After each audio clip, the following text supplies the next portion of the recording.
Hello and welcome to this special edition of the Hard Questions Show. We're coming to you from the Buve Retreat Center in the heart of Wakiso District. It's located in Masulita. Today we speak with a young, successful social entrepreneur, one of the biggest of our times. We walk back in time to talk about his life and how he has been able to actually be one of the most successful entrepreneurs in this country. Welcome to the Hard Questions as we get up close and personal with Javis Mugagga. Javis, thank you very much for joining us today on the Hard Questions. Thank you so much. I'm super excited to really host you. I've been looking out for you. I met a lot of the work that you're doing on LinkedIn and I just decided to really look you up. A lot of people have been saying, look, you're being so hard, you're going so hard on hard topics. And I thought, look, let me just host you to just tell us your story. Thank you so much for having us. So by the way, Javis is the CEO and founder here. Javis, thanks for hosting us. First things first, I have read your story on different platforms. I thought that you could, first of all, tell us your story. Who is Javis Mugagga Lubwama? Thank you, Solomon. Thank you for getting me here. It's really beautiful to tell a story. But I'm Javis Mugagga Lubwama, born and raised. Spent a lot of my time in Nkokonjeru, spent the other part of my time around Wandegea, went to Wandegea Muslim Primary School. Come from a very large family. In fact, my father had several kids. I'm one of the many, could be about 25 plus kids. My mom works at Makerere University as a cleaner. Can you imagine? I just can't believe it. I mean, honestly, I just can't believe it. I read it in the New Vision. I think the New Vision wrote a detailed piece about you. It's just unbelievable that you are a son of a cleaner and yet a CEO of a big social enterprise in this country. I just can't wrap my mind around it. Yeah, so my mom began working at Makerere University in 1993. In fact, my father got the job for my mom many years ago. So my dad passed away about 16 years ago. He was a medical doctor. Went through Makerere University, graduated as obstetrics and gynecologist. But a little back, so my father graduated as a teacher before he went to the medical school, graduated from Chambogo, and went to Busoga College Mwiri, teaching practice, and that's how he met my mom in Jinja. So my father taught for 5 years, and then he resat senior 6 again, because his dream was to become a medical doctor. So he resat senior 6 again and did the same exams for the students who was teaching in senior 6. And he's performed really well. He came on government scholarship to do his medical school. Graduated, worked for 5 years and passed away at 41 years. Wow. I think I was around 12 years. It was a very devastating time. Yeah, and your mom? So my mom, being a cleaner, I mean, everyone has been asking that question. Yes, a lot of my formation, actually what you would say the inner core foundations of a little kid is really my mom. So my mom taught me hard work, my mom taught me humility, my mom taught me patience, my mom taught me financial management, because she took care of us, 4 of us, with very small earnings. One of her side job was selling avocado. So those who are watching and went through CCE or Nkrumah were the little kids that used to sell juice or avocado. And so each time we left during high school holidays, that's the job that we used to do, go to Kalere, pick avocado and all those fruits. And my mom would prepare. Then we were staying Kubiri. My mom had a rental. In fact, all the time we stayed with my mom, I don't remember staying in 2 rooms. All the rooms that my mom used to stay in were just 1 room. Thank God that now I and my other siblings, we managed to build a 3-roomed house, self-contained bathroom. Yeah, but that's a story, very humble, very story of resilience, hard work, So my mom is still an employee at Makerere University. And she's still a cleaner? Yes, she's still a cleaner. She enjoys it. I've told her to retire. In fact, there's a time I asked her, Mom, Mbulira, how much you're supposed to be paid up until you retire. And she told me that number, and I was able to provide it. She said, I still want to clean. Wow. How did you manage to go through life from your humble background with your mother, staying in a single-roomed house? How did you go through life, to go to school, education, to be the person that you are today? My father liked school.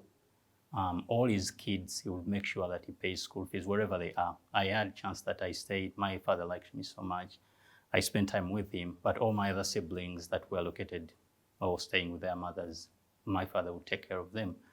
Not until he passed away. At the age of 12? Yes, at the age of 12. I was just completing P7.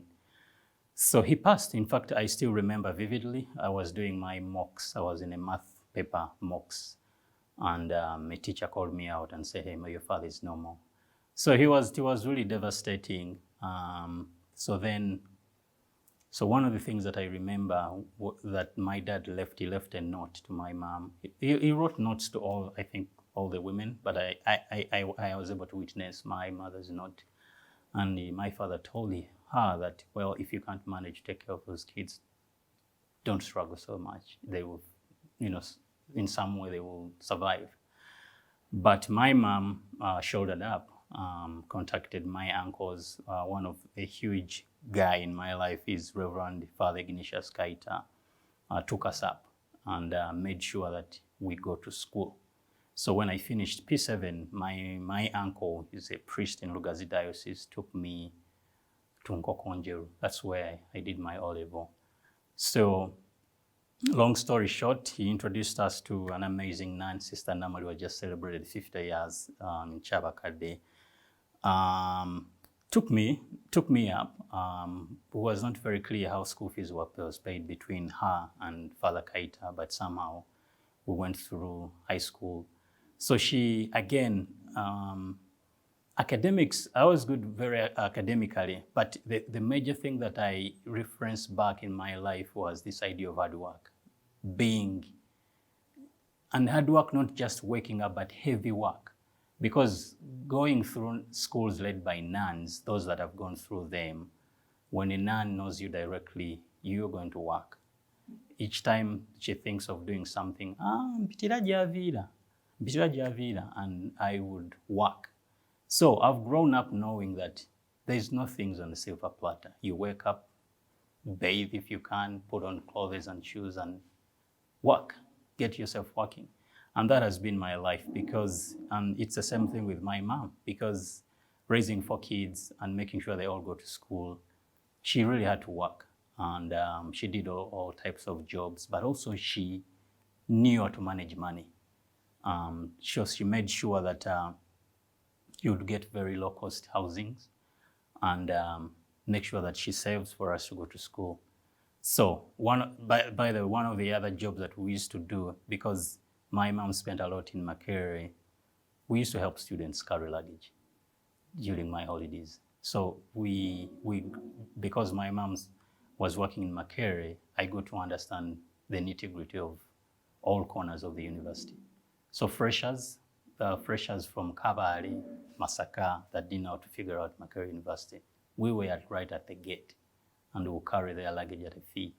So we knew how to work. So whatever we are doing right now, work is not a new thing for me.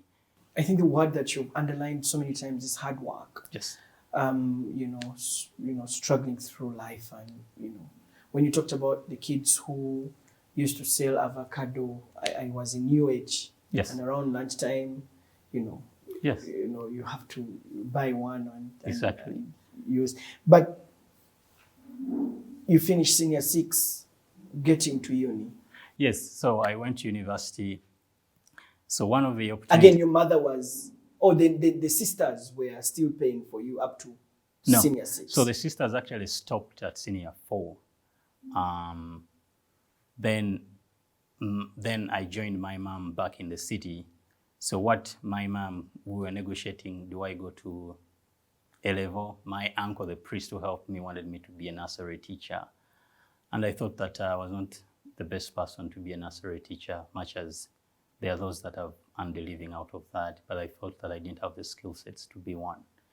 So what my mom did was to take me to Kennedy. There's a school in Entebbe. I was there for 1 term. And for some reason, there was a teacher. There was a Makerere University student who was part-timing there as a math teacher.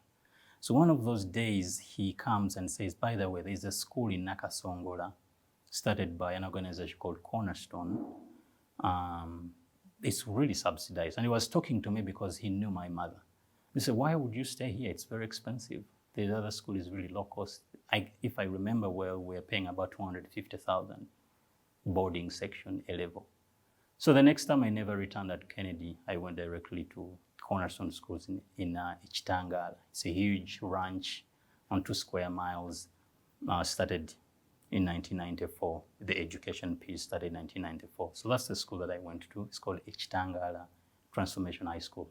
I can guarantee nobody knows that school. I have never heard of anything like that. But it's one of the best things that has ever happened in my life, because the very first time I heard about the word vision, leadership, was in that school. Vision in a sense that I used to think vision is just the eyes. You just see, as long as you can see, that's vision. But I was in one of the programs they offer is discipleship. I mean, all the entire kids won't go through that 2 years program. And we went through a class and they were teaching vision. So these schools were begun by Americans many years ago. In fact, they have schools spread all over East Africa. They have schools in South Sudan, in Tanzania, in Rwanda, and one in Congo. And they are building. There's another one in South Sudan. They're building another in Congo. So those are the type of schools I went to. They're not so big on academics. They are big on internal transformation. So, you know, if you have the academics and the foundation, your internal system core is wrecked up, it lacks vision, you'll be some good employee who's just thinking of building a house and marry and, you know, buy some goods and that's it. But what the course does is to expand your horizon, expands your mind. That's the program that I went to. And if I didn't, my life would have been totally different. It's interesting what you just said. So when we were in school, and because this is more of an inspiring episode, you raised something, said that we were taught beyond just academics. Yes. We were taught about vision. Yes. That remains with us. Yes. Even the Bible says without vision, people perish. Yeah. The worst man you want to find or a leader you want to find is a leader who lacks vision, who lacks a perspective of where they want to go. A broader perspective, and a perspective that's very inclusive, that's very kind, that's very broad. So those are the stuff that we are taught while in my high school. Yeah. So through the high school, was your mother still paying for you and hustling through? Yes, my mother was paying for me. So it was still at Makerere. While at A-level, my mother got a smaller house at Makerere University. Makerere has all sorts of housing systems. It has those for professors, junior lecturers, and it has for these AIIJ, if I'm to use that. So it was still a one-roomed house, just one room, and we used to stay there. So we stayed there, graduated from high school, went to Makerere. I didn't finish, I left. And for me, Makerere University was not my goal because I spent time there. When you don't live in the university, everybody's goal is to study at Makerere University because you just want to be in those classes. For me, since 12 years, not even 12, maybe 4, I grew up in the uni because my mom began working. I was born in 1987, began living with my mom 1993. That's how she began. So I was little. Actually, my nursery school was just across the university, the Eastern Gate. So you dropped out of uni? Yeah, I was there 2 years, education. I left and went to Cavendish University. Okay. Then from there, I did media and communications. Then I left, studied accelerated courses in Portugal. I've just finished an associate master's in leadership. The last 3 years I've been going to Portugal, Lisbon, I signed up for this amazing course. So my interest has been high-level innovatives because I'm very exposed, we'd say grassroots Ugandan, because I grew up in the city, grew up in Wandegeya, knew everything, began working at a very young age. I used to walk long distances when I was in the village. We used to walk 6 kilometers to go to that high school that I used to go to. So the Buve Retreat Center is very inspirational. It's one of those ideas that we've kept for a very long time. So part of my work, before founding this, part of my work, I spent a lot of time in the NGO world. So I worked for Cornerstone, the organization that helped build the schools that I went through. Worked for the organization for about 10 years, left about 4 years ago.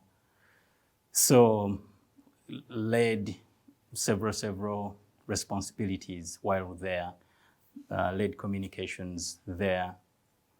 Then my last deployment in the organization was discipleship. So I was given the responsibility of coordinating discipleship in all the Cornerstone schools in the region.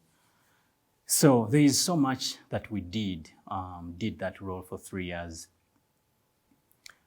But one of the things that I kept thinking is, how can I create a formation facility? So long story short, in 2014, I go to the United States. That was my very first time to go to the US. I went to this amazing conference. I had gone to attend the Global Leadership Summit in South Barrington. Very young, I think I was about 26 years, not married, very idealistic. So I was, as you know, when you go there, you get a culture shock.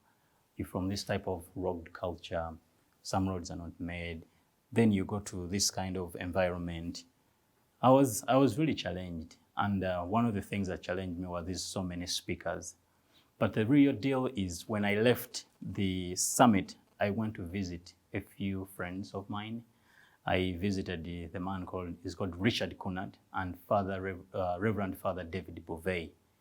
So, you know, they had visited here in 2011 and I was their bag boy. So they came here in 2011, helped them so much to move around the city. So when I went to the US, they said, hey, Javis, you're in the US, don't go back before you visit us. So I did visit them. So on our way to Wisconsin, Richard Kunat is driving. It's about 250 kilometers from where we're staying to Wisconsin. They begin to talk. Hey, Javis, I think that we need to build something. How about a resource center? So it was like a deja vu because the same inspiration that I'd received at the summit and these folks were talking about it. So we keep talking. They paint an idea. They wanted to build a library and a media center because I had background in media. They wanted to create something, a place where people could go and have access to several resources. So when I came back, I began refining the idea, combining what I had picked at the summit, combining an idea from Richard Kunat, combined them, met a friend of mine who was an architect, added more professional knowledge into it. And we began then, in 2014, we began thinking about a retreat center. So how was this? So you started thinking about it. You didn't stop at thinking about it. Many of us think about things, but we stop there. Yes. You know, when you have a vision in life, firstly, you must have a vision from your story. You must have a vision about something. You had a vision of creating this, and somehow, some people say forces of nature came together, but maybe God blessed you with someone who had similar thoughts. Yeah. You came back and, you know, fine-tuned your vision. You got clarity of vision.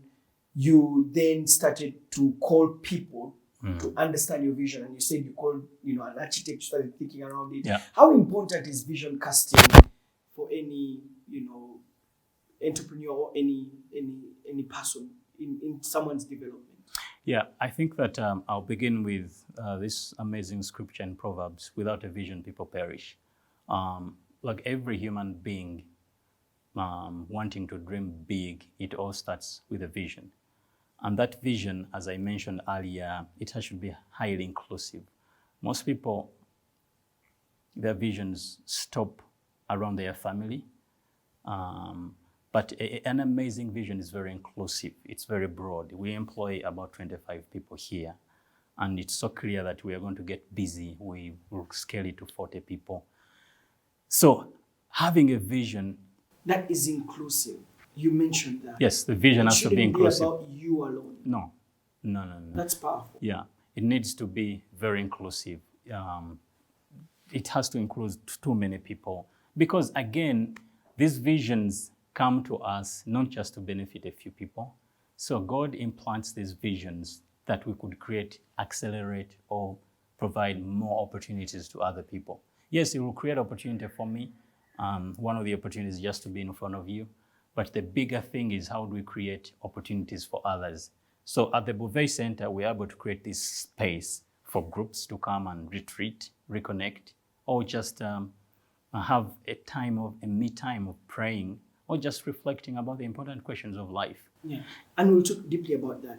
But from the vision, you then call people to actualize your vision. Yes. So you call in an architect to put your vision on paper. Yes. Tell us about how important that was. Yeah. So it's very important. It's very important to translate a vision into writing.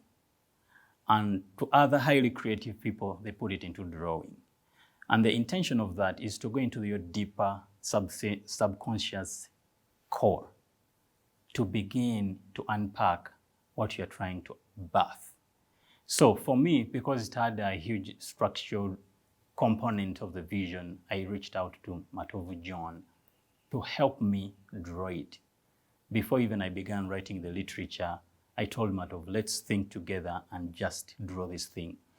So visioneering it has a lot to do with just the thinking, but it has a lot to do with unleashing it out on paper. Then you are able to show people. Yes, you could speak about it, but it's also good to show people. And through our fundraising campaigns, meeting different investors, they were excited about hearing it, but they wanted to see it. They wanted to see it on paper. And at that point, they began thinking with us. Wow. So the lesson there is that beyond just having it in your mind, put it on paper, call an architect, visualize with them what you're thinking, and let it be there. Yes, let it be there. And look at it, print it somewhere and look at it every day. Exactly. So that architecture plan that we've had for all these years, it's been on my screen. I had my home office. We have pictures. So every day I would wake up and look at it. So no matter where I was working, it was in my mind all the time because I would see it. I would see it. And incidentally, Solomon, the human mind processes through images. Say that again. The human mind processes through images. If I say cow, you see a cow. You don't see C-O-W. If I say a car, you don't see C-A-R. But also the human mind, when you sleep and dream, you dream images. That's why the early church, these fonts, they began, if you see these fonts or computer, they began as images. The Catholic Church or these traditional churches, they're big with imagery because it translates well with somebody. That's how the human mind functions. That's how it functions. That's how it understands. The more the literature, the more the confusion. The more the images, the more the translation of understanding. So for me, I knew it way early, and I had to translate the vision into images. And it doesn't have to be, well, somebody may ask, well, if I just want to create a corral or a farm, that can be drawn. There is nothing on earth that can't be drawn, because in way back, human people used to communicate that way through imagery. This is fascinating what you're telling us. Yeah. So that dream, was it limited to your ability to achieve it, or you just went out with a wild dream? You know, when we are dreaming, sometimes we think, but am I looking at my resources around me? Why am I dreaming, all these things, and yet I can't really achieve them? So my question then becomes, like, when you were dreaming, you as a person, did you dream beyond your ability to actualize it at the time? How big, in other words, how big can we dream? Yeah. So thank you for that question. Like, I've felt like in my upgrowing, I've not thought that there's anything impossible. That has been because, man, we've done very crazy things. I used to walk 6 kilometers in my O-level for 4 years. And the toughest was during the rainy season, and we could reach school before 7:30. So that's the tough mind that I've grown up with. So even in dreaming this thing, I knew that we would achieve it. Was I scared? Yeah, it was scary, but I was sure that we will pull it off. I just didn't know when, but I knew that if I'm faithful with the resources, if I'm very clear, what I tell you is the same thing what I tell somebody, our investors will eventually find that we're extremely truthful. So while dreaming, because dreaming doesn't cost a thing, it's better to dream wild. And then eventually you draw a plan. I like, one of my mentors keeps reminding me, it's one step at a time. The issue with implementing ambitious goals is if you want to do 20 steps at a time, then you're going to burn out, you're going to get frustrated. But if it's one step at a time, for me, the very first step was to visualize this thing and just reach out to my friend, John, to draw it. I think he charged me about 500,000 shillings. And I mean, if you're a very serious entrepreneur, you could have 500,000 shillings easily to produce something. Interesting. That is something that stays with me. After you've dreamt big, you dreamt of this magnificent campus, you dreamt about it, the guy put it on paper, you had back and forth with the architect, this is what I want, I don't even know where the resources come from. The thing then becomes actualizing our dream. Exactly. And that goes with resource mobilization. We're talking about a guy who has just been in employment, the guy who was selling avocado the other day, was carrying luggage at a university the other day, someone who now is dreaming big to set up such a big and crazy campus where we are right now. How did you go, past just dreaming to actualize what we are going through now and walking through your dream?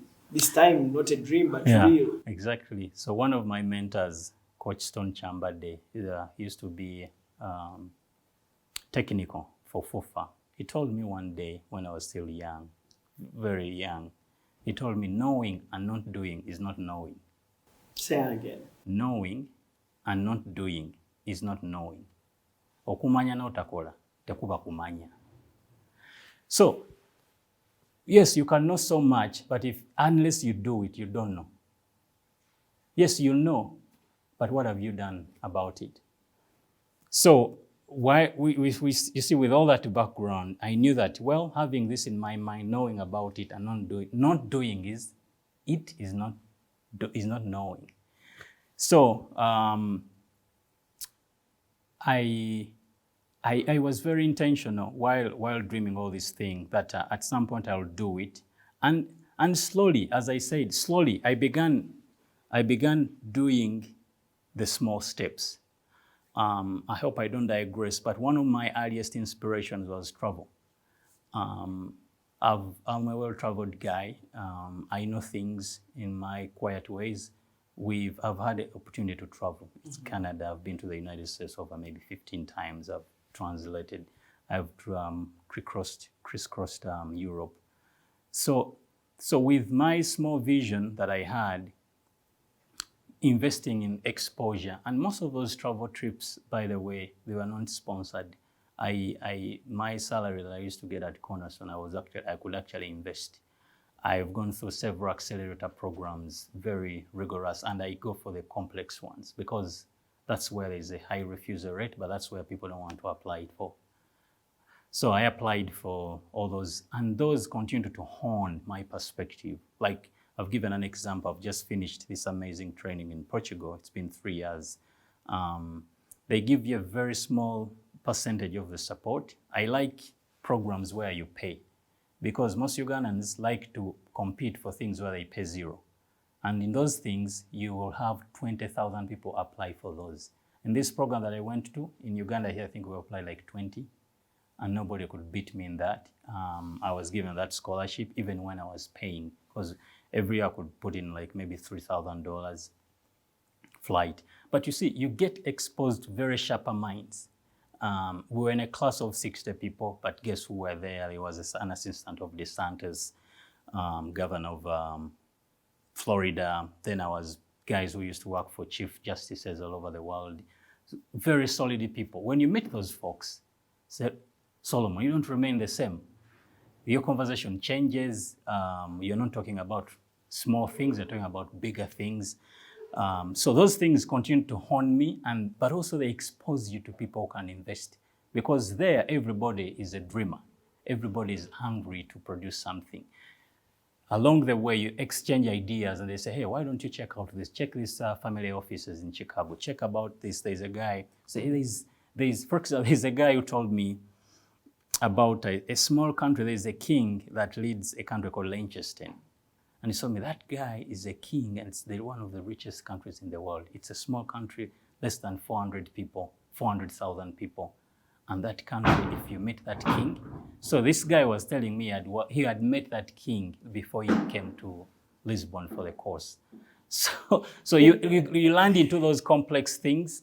He said, this guy is Christian, is very conservative. When he hears about the retreat center, he'll give you the money. I just didn't follow up, but those are the stories. I had never heard of the country called Liechtenstein, less than 500 people, small country. It's 100% under the rulership of one king. You know, when you're speaking that, so what comes in my mind is on this journey, you surround yourself with people of higher class, and sometimes it may even require you to invest. Yes. That's what you're trying to affirm? Yes, you reminded me of a quote again from Coach Stone. He told me, if you want to fly like the eagles, don't scratch like the chicken. Because if you want to fly up, then why do you spend time with the chicken? You've got to soar. Yeah. You've got to go and fly with them. Yes, you got to fly. You need to figure out how to fly. So exposure is a key thing. Is a huge thing.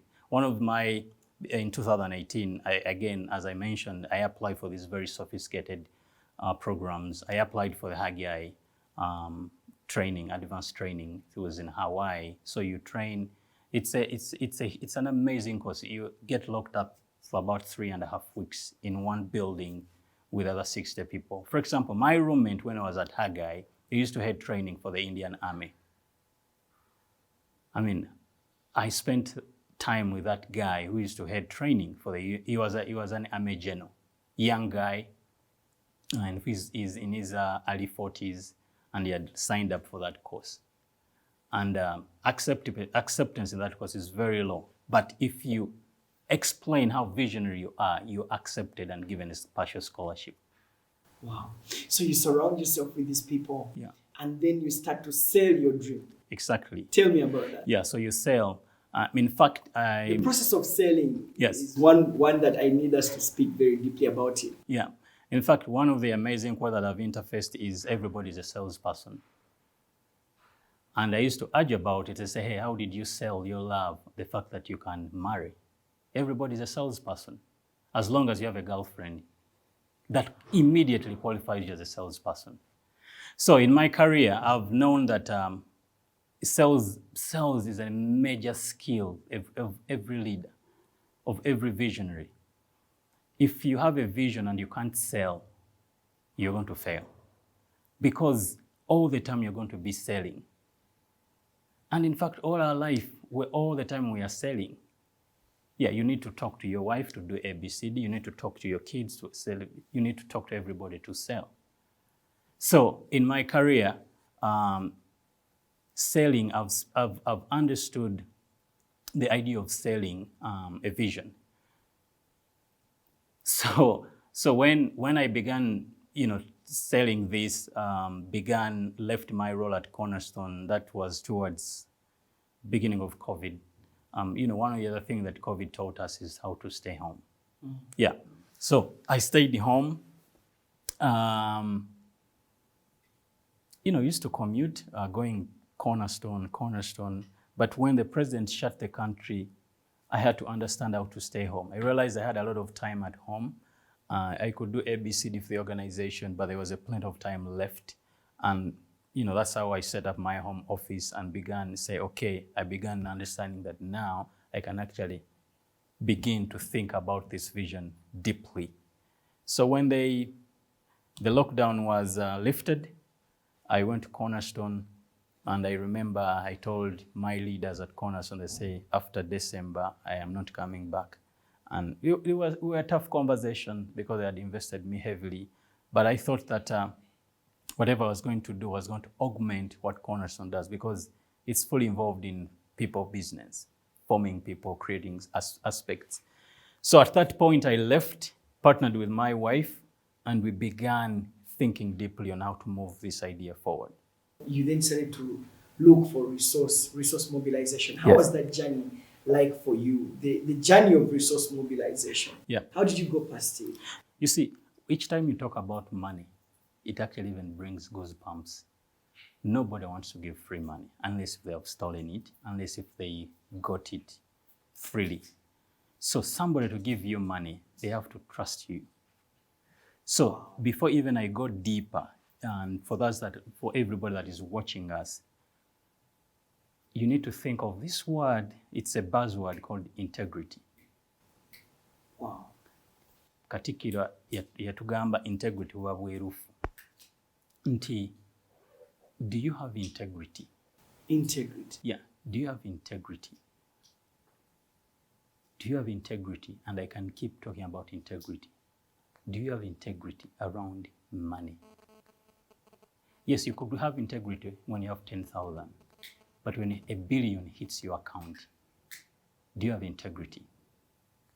So it's a huge aspect when you're going to deal with people's money. In fact, with this facility, I and my wife see us as just stewards, because few years, 100 years from now, we won't be here. So we see us as stewards. We're just conduits that, the forces of the universe, for those that don't believe in God. But for me as a Christian, God entrusted us with this thing to produce it. And, as I've read books, there's a certain reason why God entrusts a few people with things, because in his mind, he wants it to be extremely inclusive. So in our campaign, fundraising campaign, when we began raising money, I had to check myself. First of all, am I serious about what I'm going to undertake? But also, where is my integrity? If there was a thermometer that measures integrity, where would I be? So those are very deep questions, especially for entrepreneurs wanting to raise money, because you're going to be in front of somebody who's never been to Africa, and you're trying to raise maybe $500,000 or 10,000. They maybe even want to give it to you. But the thing is, if they give it to you, will you do what you say? Unfortunately, we have those discrepancies in third world countries. Most people don't want to give because money gets legs when it arrives here. So and for me, that's the very first checking point. As you check your car for oil and water, check the radiator. For me, I did some introspection. That will I be a man of integrity? And I said yes to myself. Not to somebody who's going to give me. I agreed to myself that I'm going to get all this money. I'm going to be a man of integrity. I will not switch this money around, and I'll do something that will surpass their perspective of what this continent looks like. I can tell you, Solomon, there were several meetings where people wanted to give, and they were like, but Uganda ranks on the corruption radar. This is the number of Uganda. Like, convince me that you're not represented in this percentage, or convince me that the money won't get legs. So before even you begin, purchasing a ticket, and I'm using this intentionally because if you're going to find very significant capital cheaply, you have to look somewhere else. Because yes, we have money here, but it's very tough to find it. If you give yourself a challenge, like let me try to find $1 billion, you'll find it, but the terms on how just to pay back after maybe 5 years, you have to put. So before even I go into that, this idea of sitting down, and one of the things that I encourage entrepreneurs like me is to formalize their marriage.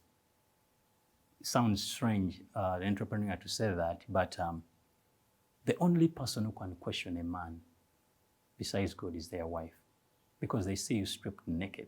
They know you. In fact, there are those that dream while talking. The only person who listens to that, it could be nice or could be crap, it's actually your wife. So if you dream saha kati sente zino zenfunye ng'olota kukyala wakujjukiza, you know why? I think you're going the wrong road. Now, 80% of the men may never listen to their women, but I can guarantee you it will ring in your head that twafunye sente zigenda kukola kino nekati gwagala zimba mu kyalo. Sente ezo twandikozesezza kino. Most women are truthful. In fact, all microfinance lending organizations, an example like Kiva, they like lending women because women are truthful. Women bekuba mutima. Men, we are overly ambitious. Somebody can give you money, like for example, to do this thing. Next morning, you want to buy a rally car and you want to do ABCD. And usually we do it to show our macho-ness, being a macho man, but it's just leading us downhill. That's why I began with this idea of integrity. With yourself. Exactly, with yourself. And the number one person who knows you or me is your spouse. I can tell you, Serwanjja, you have close friends. And that spouse will call you out. Yes. Sit down and listen. They will sit you down. Yeah, Sebo, I have seen this, I've seen this. Most men are easily talked to in their most vulnerable points. Most of us pretend when we leave our homes, you'll drive a big car, put on a tie, put air freshener, buy gum, hold an iPhone, showing a facade to the world. But the person who knows you, it's either your God or your wife. My wife has helped me. Much as I'm visionary, I've talked about integrity, but my spouse has called me. We've done this, I've not held money. I only talk to her, we agree on things, but all expenditure has been done by my wife.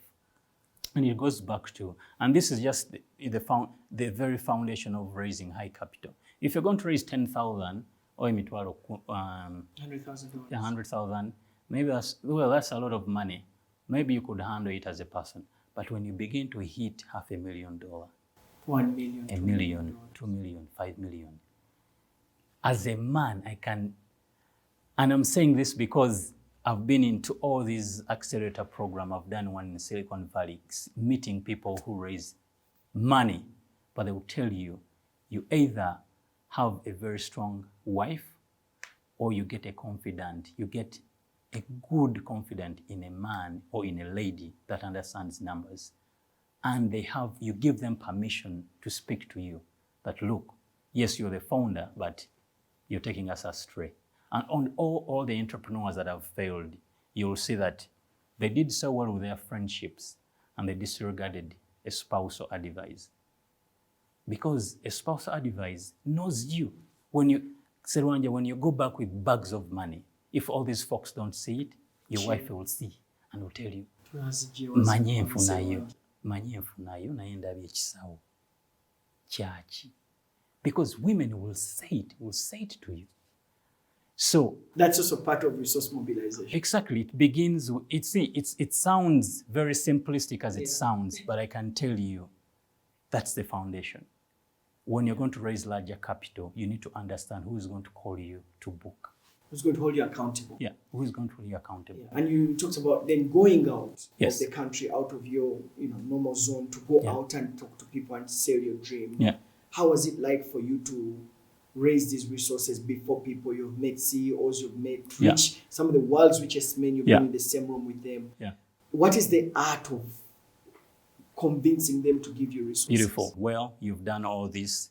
All boxes are checked. You're ready. You are truthful. You what next is beginning to sell, is finding where the money is finding individuals that have the resources. And for me, over my 10 years of career, I've developed good relationships. You don't just end into boardrooms. Somebody has to take you there. Yeah, somebody has to take you there. Somebody has to write a recommendation. But you see, it goes back to what I was beginning with. Somebody can only recommend you if you're a man of integrity. Somebody can vouch for you if they are sure nti ono teyekyusa tagenda kwogera ludicha.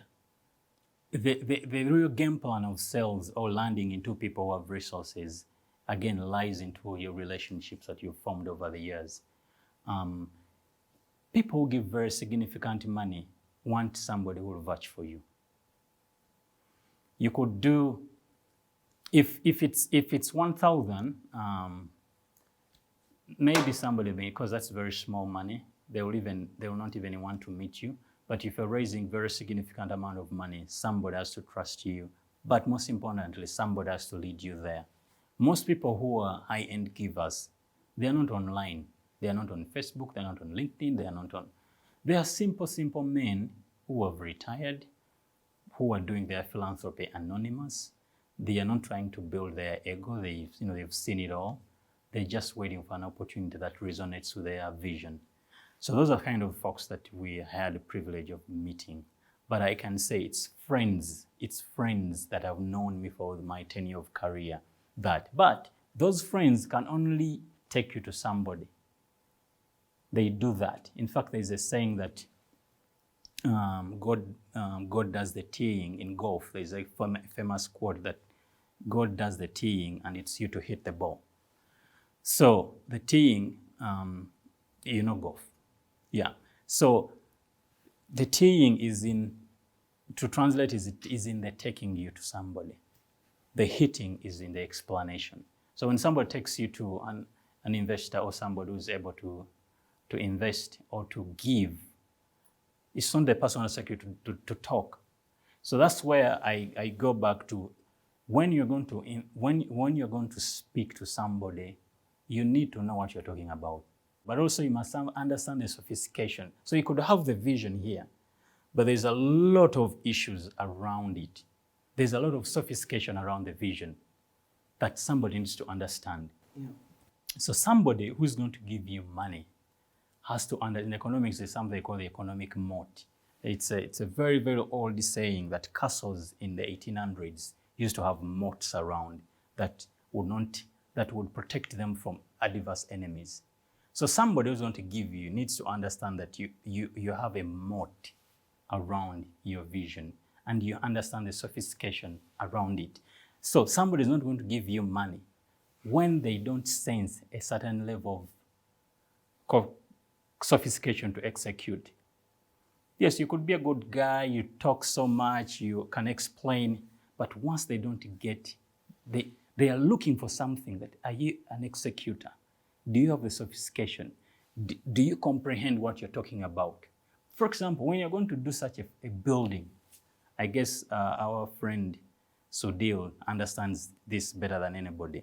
These are very sophisticated things. Very sophisticated. You've built a house. When you're going to build something, you're talking about dealing with hundreds of people. People in the real estate, people build, it could be either roads. So it's tough. So when you're speaking with somebody, they want to know that you understand the structural engineering of the building. You know bars, you know all the rebars, you know ratios, because if you don't understand, then somebody's going to cheat you. you're going to operate on wrong information. And you've built now this center of excellence called the Buve Retreat Center. Yeah.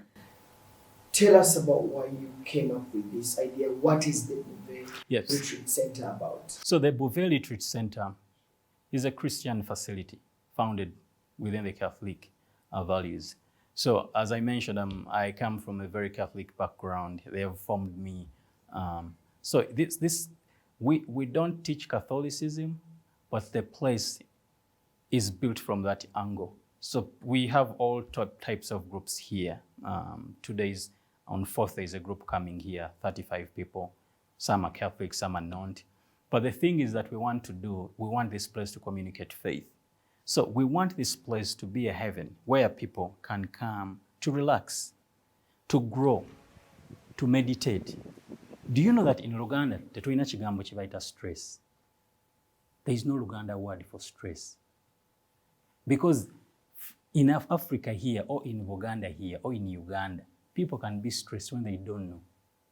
In the West, they have invested into research and they found the word stress, that a human being is not actually a machine. They burn out, they get stressed.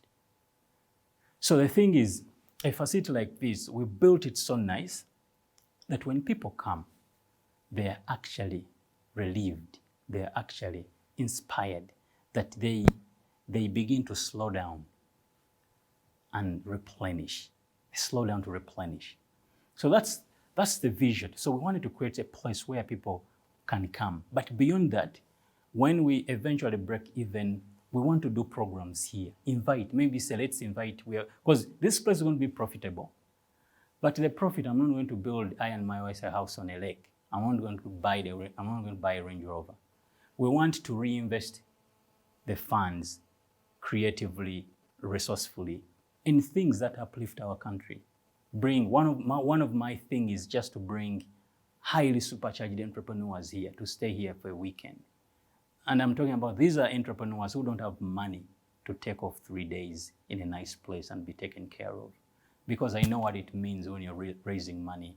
I was rejected. There's a time I was in a meeting and somebody told me, I don't think I will give you money because Sub-Saharan Africa is risky. So you've put in money and this guy is Christian, but he's just told me that this stuff Uganda is risky. So you hold a lot of frustration, and there's so many Ugandan hustlers here, entrepreneurs, who are hustling just to move from 0 to 1. And as we do this, we want to bring those people. We want to bring people who are serving others. There is so many people. Every day they wake up to serve others. Think about the primary teachers. So just getting those that I call saints, bring them here for 5 days. We really subsidize. We say, okay, we charge $100 bed and breakfast. Let's charge these people 100,000 shillings and we'll give them a full board package. We bring them here, we bring musicians. So they leave after they leave refreshed, replenished to go back to serve this country. So those are the things that we are running in my mind. Yeah. So what is made up of this campus? How big is it? What services do you offer? Yeah. So Beauvais Center, first of all, is located in Masulita, in a village called Mazzi, Buguju. So it's we are a little over 20 acres of land here. We have up to 45 beds. We have a conference facility. We have a chapel. We have breakout rooms. We have a nice lounge. We have a grand piano. We have nature walks. We own a very, very large property, which is very proximate to Kampala. We also have cottages. They are self-contained. They are 5. They are self-contained. They are all air-conditioned. And the place is nice. And the intention is, Solomon, when you grow up like me, when you grow up, a guy who hears their story and my story, when they grow up like me, we actually don't understand the word beauty. We have a low appreciation of beauty. And I can put this in perspective. Think about a kid who has grown up in Katanga. Because when we had just come to Kampala, my mom used to stay in Katanga in a house of 20,000. And we grew up in Katanga. A kid in Katanga, they don't know beauty. They don't know beauty. A kid who was grown in the slums of Nakulabi or Mulago, their understanding of beauty is low. But guess what? That's the majority of our population. We've grown up in very disorganized communities. Either toilets are not functioning. When it rains, people break those toilets and they go through the trenches. People don't until you travel. So when I was building this thing, I wanted to build something beautiful. We've been in operations coming to maybe 3 weeks. I can tell you, everybody who reaches there, they pull up their phone immediately because of the flow of thought, thinking, whatever we did. And what we've done here, the pictures that you see, they represent the African child. So we've put a lot of pictures around, and we want to depict an African child. And that kid that has a dream and is in Kamocha or Beauvais. Yeah. Yeah. What is your vision for this place in the next 5-10 years? What do you envision to see? My vision here is that this place will be a formation facility, a place that will form people, that will mend the hearts and minds of whoever who comes. They could be either individuals or they would be a company that has invested in their human resource and say, let's take these people to a quiet place. Most Ugandans think rest is go to a noisy place. Actually, the foundation of creativity is in quietness. The very foundation of creativity, it begins at a place of quietness. And if you read these big innovators like Steve Jobs, he spent time in India. He went to India to do yoga. Yoga is not a noisy activity. It's being quiet. It's very silent. So there's power in solitude. Unfortunately, with technology, I always say that the biggest enemy to creativity or quietness is this phone. It's the best, but it's our worst enemy. So you could think you're quiet, but you're not quiet. Mm. So we want to create this place for people to come, experience their inner self. They could be Christian, experience their God. They could be non-Christian, and they're in a sense of wonder. They're in a place and a season of wonder. So they come here and be in that state. Eventually they find themselves, they begin to reflect about their life, and they could go back with one or two things back home. All right. Yeah. Interesting. Yeah. Thanks a lot. Yep. We go out, what are your conclusion and to any young entrepreneur like you, yeah, or someone who has a vision? Yeah. What are your closing thoughts? So my parting remarks, they are very simple. They are buzzwords thrown around, but they're very important. One of them is faith. And I'm using faith intentionally because we have listeners who are Muslims and not Catholics like me. We have people who are agnostics. But faith is a very deep word that draws you to where do you generate your energy, because you're going to face frustrations. But for me, as a Christian, I have a deep devotion on the Lord. I have deep devotion in scriptures. This morning before we came here, I had about 30 minutes of just reading my daily scripture. Because as I mentioned, motivation alone is not enough. Yeah, it dries out. And the last thing is have a few friends around you that you could share with. I have a men's group that I meet with quite often. My wife, we are involved in a marriage fellowship that meets every Wednesday for 1 hour or two, and we've been meeting for 10 years. It's a fellowship of about 8 couples. We know each other. So whatever is in my house, people respond, whatever in their house. You can't survive just alone. You need to have a few deep friends. And amongst those friends, your deepest is your spouse. I encourage entrepreneurs, if you have a girlfriend and you've been together for very long, marry them off and begin to stay together, because they're going to help you big time. They'll tell you, they know you when you're vulnerable. Women, we hide behind coats, but guess who knows the cracks inside? It's your spouse. So what a way to conclude the interview from a social investor, an entrepreneur. I think I've talked to so many people who are in the business, and no one has talked to me about that, about, you know, spouse and their involvement in the business. You know, people will tell you about everything, running everything, and very few of them will tell you it's important to have a spouse. Thank you very much. Thank you. Well, I've been speaking with Javis Mugagga Lubwama, a social entrepreneur, a very energetic young man who has been speaking to us and, you know, giving us ideas of how do you even start, right from the dream, how to actualize the dream, how to do resource mobilization, how do you stay true to the dream, how do you sustain the dream. I hope you've learned something out of this conversation. Lastly, ask me to invite all of you to the Buve Retreat Center, which is located here in Masulita. Thank you very much for watching. I'm Solomon Serwanjja, and this is The Hard Questions.